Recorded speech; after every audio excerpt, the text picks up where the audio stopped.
Welcome friends, मैं हूं संदीप निगम और आज आपको बताऊंगा my SQL order by class के बारे में।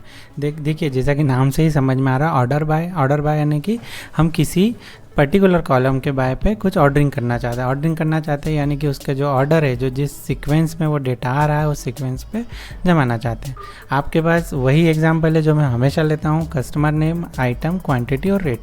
अब आप चाहते हैं पर्टिकुलर इसमें कि मेरे, देखिए, आप संदीप नाम के रिकॉर्ड पहले आ रहे हैं, आदित्य के बाद में आ रहे हैं, तो मैं चाहता हूँ कि पहले वाले कॉलम से ये ऑर्डर बाय हो जाए। तो आपको यहाँ पर क्या लिखना होगा, आपने लिखा ऑर्डर बाय और आप किसके द्वारा ऑर्डर बाय करना चाहते हैं। मैं चाहता हूँ कस्टमर नेम, मेरा पहला कॉलम लिखा।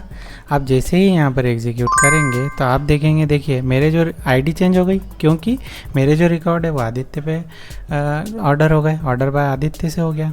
अब यहाँ पर एक देखने वाली बात हो रही है कि यदि आप चाहते हैं डिसेंडिंग हो जाए, तो डिसेंडिंग हो जाने के लिए आप वैसे यहाँ भी देख सकते हैं। आप यहाँ क्लिक करेंगे ना तो अपने आप देखिए यहाँ कमांड इसने नीचे क्या करा, DESC लिखा, क्योंकि अब इसने डिसेंडिंग कर दिया। यानी अगर आप डिसेंडिंग करना चाहें तो आपने जो भी कॉलम का नाम लिखा उसके बाद आप क्या लिख देंगे, DESC लिख देंगे। अब यहाँ मैं इसे DESC के बजाय ASC रहने देता हूँ, यानी असेंडिंग ही रहने देता हूँ। अब मैं दूसरा कॉलम और चाहता हूँ, जो आप अभी रिकॉर्ड देख रहे होंगे कि अगर हमने अभी जस्ट जो देखा, इसको किया मैंने एग्जीक्यूट, तो आपने देखा यहाँ पे माउस और कीबोर्ड, फिर यहाँ पे आ रहा है कीबोर्ड और कैबिनेट। अब मैं चाहता हूँ कि आइटम के नाम भी अल्फ़ाबेटिकल हो और इसके वाइज हो। तो अब हम क्या करेंगे, कस्टमर नेम के बाद यहाँ पर कीबोर्ड वाला जो हमारा नाम है आइटम नेम, उसको भी कर देंगे। अब यहाँ पर एक समझने वाली बात है, मैंने यहाँ पर पहले कस्टमर का नेम लिया, फिर आइटम का लिया, तो पहले क्या हुआ, ए वाले पहले आए और उसके अंदर फिर अल्फ़ाबेटिकल शॉर्ट हुए, और उसके बाद ऋषभ और ये RR वाले आए, उसमें फिर अल्फ़ाबेटिकल शॉर्ट हुए। और यदि आप यहाँ पर केवल आइटम नेम पे कर देते हैं, यहाँ से यहाँ पर हटा देते और इस तरह से करते हैं, देखिए यहाँ पर क्या होता है, आगे वाले की सीक्वेंस नहीं जमती और पहले आइटम नेम की जम गई, क्योंकि आपने ऑर्डर बाय किससे किया, आइटम नेम से किया है। अब आइटम के बाद अगर आप कस्टमर नेम की करना चाहते हैं तो आप यहाँ पर क्या लिख देंगे, आइटम के बाद कस्टमर नेम लिख देंगे।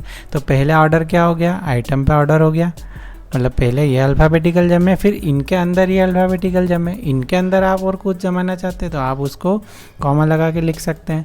यदि आप इसको डिसेंडिंग करना चाहते हैं तो यहाँ DESC लिखें।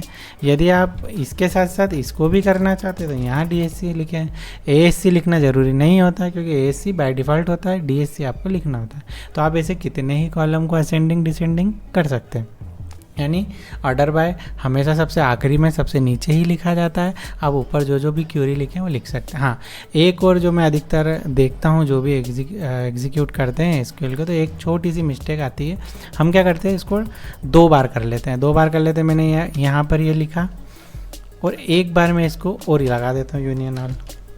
मैंने लिखा यूनियन ऑल और सेम यही रिकॉर्ड, यूनियन ऑल क्या करेगा, रो को डबल कर देगा। मैंने सेम रिकॉर्ड फिर लिख दिया। अब मुझे यहाँ पर जो ऑर्डर बाय करना है वो करता हूँ कस्ट नेम पे। अब ऐसे में अगर समझें तो अगर आपने 2 SQL को मर्ज किया है तो भी ऑर्डर बाय आपको लास्ट में लिखना है। अगर आप इसको पहले लिखेंगे, यहाँ लिख देंगे, तो ये एग्जीक्यूट नहीं करेगा। आपको ये विशेष ध्यान रखना है ना, यहाँ पर लिखेंगे तो गलत है। आपने जो भी एग्जीक्यूशन किया उसके बाद आपको आखिरी में ही ऑर्डर बाय लिखना। देखिए आपने लिखा तो ये सब उसके ऑर्डर पे जमकर आ गए, दोनों टेबल 2 बार मर्ज हो गई एक ही टेबल।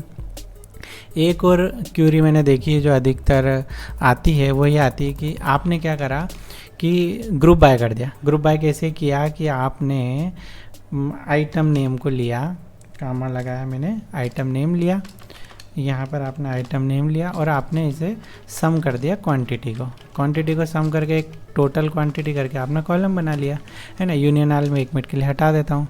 अब आप जो ऑर्डर बाय करना चाहते हैं वो इस क्वांटिटी पे करना चाहते हैं। पहले मैं विदाउट ऑर्डर बाय कर आपको बता देता हूँ। आपने ऐसे करेंगे, अपना जो नियम है ग्रुप बाय का वो लगा देंगे, क्योंकि आपने जो कॉलम टॉप में लिया है ना, आपने इसको लिया और आपने एग्जीक्यूट किया। अब देखिए यहाँ पर कंप्यूटर 8 है, कीबोर्ड 14 है, कैबिनेट 5 है और माउस 2 है। अब आप चाहते हैं कि नाम से करना ऑर्डर बाय, तो साधारण सी बात है, आप यहाँ पर ऑर्डर बाय लिख देंगे, आइटम नेम तो हो जाएगा। लेकिन आप चाहते हैं कि क्वान्टिटी पे करना है, कि जो सबसे छोटी क्वान्टिटी वो पहले आए, तो अब यहाँ पर अगर आप सिर्फ क्वांटिटी पे कर देंगे तो कोई औचित्य नहीं निकलेगा, क्योंकि वो तो अंदर की क्वांटिटी हो गई। आपको करना पड़ेगा बाहर वाली क्वांटिटी जो आप सम करके लाएं। तो आप यहाँ पर क्या लिखेंगे, ऑर्डर बाय, और यहाँ पर टी क्वांटिटी लिख देंगे। यानी कि ऑर्डर बाय जो आप कॉलम का नाम दे के जो बनाते हैं उस पर भी चलता है। अब देखिए क्या होगा कि यहाँ पर 2 पहले आ गई, 5 पहले आ गई, 8 पहले आ गई, 14 आ गई, यानी कि इससे भी आप ऑर्डर बाय कर सकते हैं। तो ऑर्डर बाय के लिए जो मेन नियम है वो ये है कि हमेशा हम इसे लास्ट में लिखते हैं। दूसरी चीज़, जो हम कॉलम के नाम है ना ऐसे अलियास करके जो कॉलम का नाम लाते हैं उसका भी इसमें आप उपयोग कर सकते हैं। और यदि आप यूनियन बाय का उपयोग कर रहे हैं, यूनियन ऑल या यूनियन का उपयोग कर रहे हैं, तब आपको हमेशा ऑर्डर बाय सबसे आखिरी में लिखना है। बस इतना ही आपको ध्यान रखना है। ऐसे करके आप ऑर्डर बाय का उपयोग कर सकते हैं। पिछले वीडियो में मैंने आपको हेविंग के बारे में बताया था, उसके पहले वीडियो में ग्रुप बाय के बारे में बात की थी, और अब हम नेक्स्ट समझने वाले हैं प्राइमरी की के बारे में। आपको ये वीडियो कैसा लगा मुझे ज़रूर बताएं। मिलते हैं नेक्स्ट वीडियो में। Thanks for watching.